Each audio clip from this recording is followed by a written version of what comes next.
Je m'appelle Hajar, j'ai 26 ans. Alors sur origine, ça vient de la contraction de deux mots, sewing et origine, du coup, les origines de la couture. Sur origine, c'est une marque éthique, streetwear et inclusive qui mêle pas mal d'inspirations qui viennent de la culture africaine, que ce soit au niveau des couleurs, du style vestimentaire. J'ai toujours aimé depuis que je suis petite les vêtements très streetwear urbains, donc les suites à capuche. Il y a mon cousin qui, quand il liquidait ses vêtements, il avait que des vêtements de marque et quand il en voulait plus, notre tante elle nous les donnait.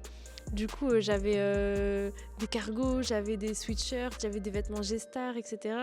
Il y avait des grosses fermetures éclairs, des empiècements. Le sweat était un peu vieilli, donc c'était des vieux gris, etc. Et tout ça, ça m'a inspirée. J'ai toujours aimé ça et j'ai gardé ça aujourd'hui dans mes créations.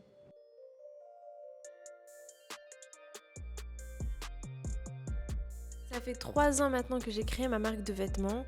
J'ai commencé pendant le Covid. J'ai été récupérer une machine que j'ai trouvée sur Le Bon Coin. Je l'ai installée dans ma chambre. J'ai acheté des tissus et de quoi patronner. Une fois que j'avais terminé mes pièces, en fait, je les ai simplement fait porter par mes amis. On a ensuite fait des shootings dans la rue et j'ai commencé à poster sur Instagram. J'ai découvert le Bazar Cinsault à Lille. J'ai pu avoir un atelier là-bas. J'ai apporté tout mon matériel, mes tissus, ma machine, etc. C'est vraiment à partir du moment où j'ai intégré l'atelier que mon entreprise elle a pris son envol.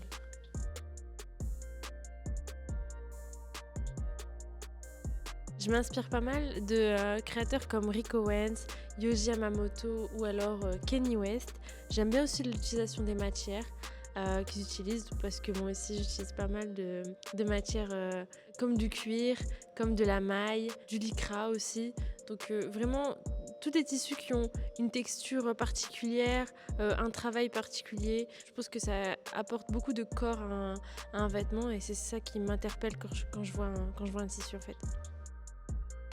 C'est vrai que c'était pas évident trouver les différents canaux pour créer son entreprise. J'ai réussi à le faire grâce à des rencontres, grâce à l'expérience de certaines personnes. J'aimerais beaucoup devenir une marque de haute couture en fait. Ça c'est vraiment mon rêve. Je pense qu'il faut tout de suite se donner du crédit et pas attendre qu'on nous en donne.